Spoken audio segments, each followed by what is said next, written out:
Meanwhile. How long have you been researching this kind of stuff anyways? I don't remember. I might have been researching the same thing over and over again for decades. So all of those DT experiments, they didn't even scratch the surface of what could be done. The determination humans, or some humans have, it can let them persist after death, but not in the way we thought. Yeah, pretty wild, huh? At least that's everything the kid has told me. A lot of it aligns with my own notes and theories, though. Every reset comes with the possibility of a time variation. No two runs are the same. Something always changes. Frisk told me sometimes they might get a phone call from one of us in Snowdin, but not others. There are other times they might meet a different monster in the same place. They can change things on their own, too, like who they befriend and who they don't, but I guess that goes without saying. We can't remember these loads and resets ourselves, though. For all we know, we've already had this conversation before. Or maybe you're having it with someone else. There's no way to know for sure. Not entirely. That was another thing Frisk mentioned. They told me that in the ruins, Toriel would always ask them which they preferred, butterscotch or cinnamon, and they would give their answer. Then, after they had reset for whatever reason, she would still remember the answer they gave her despite her technically not knowing who they were yet. Almost all of us apparently had a moment of this deja vu with them. The best way I can describe it myself is recounting a dream and trying to remember if it was just a dream or a distant memory. This could be a glitch or an overlapping variable, or the timeline's getting tangled up in a brief moment. I'm not too sure.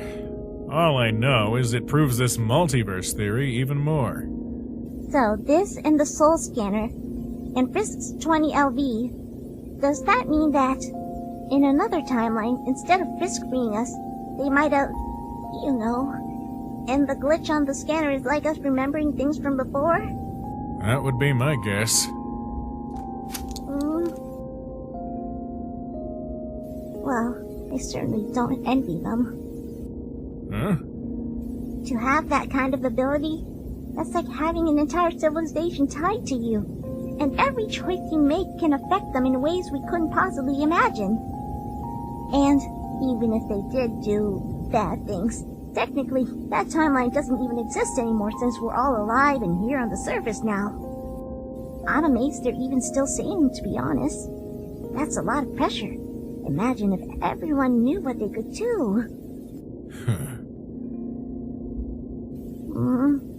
There is something I've noticed, though. These notes here, there's something that keeps being repeated. Each word has Chara in it. Yeah, at first I didn't think much of it, but the way the kid was emphasizing that, it seemed important. Is the word important? It's not just a word, it's a name. Chara's the name of the first fallen human. The first human child that Asgore and Toriel adopted. You remember the story, right? They were the one that died from some illness that ended up getting Azrael killed too by humans when he took them to the surface. But why are they being mentioned at all here, if this is them? I don't know. But the fact that Frisk kept emphasizing that name in their chat with you, I'm not sure if that's a coincidence. Not in my right mind, out of character. It's like they're trying to tell you that they weren't themselves, but they can't outright say it. So, you think the kid has a second personality in their head that's not letting them? How comforting. I don't know. I'm just throwing guesses out there. And what does that have to do with this Chara kid anyway? Haven't they been dead for a long time now? Yeah, and they were also buried in the ruins by Toriel when she went into exile. More precisely, where the humans fall into the underground. Falling humans woke them up again? Human souls do persist after death, don't they? Maybe their spirit latched onto Frisk because of all their determination. So, let's say this Chara is in Frisk's head. You're also making it sound like they're a bit controlling.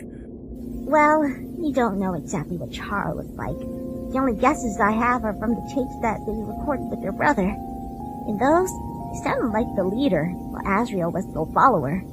This is a lot of wild, random guesses to buy here, Al. I know! It's too bad we can't just ask Frisk about all of this! Unless, maybe we can't ask Frisk, but there is someone who might be able to give us more answers. You're talking about Asriel. If anyone might know what's going on, it would be him! He's sharing a soul with Frisk, and he knew Chara better than anyone! Huh?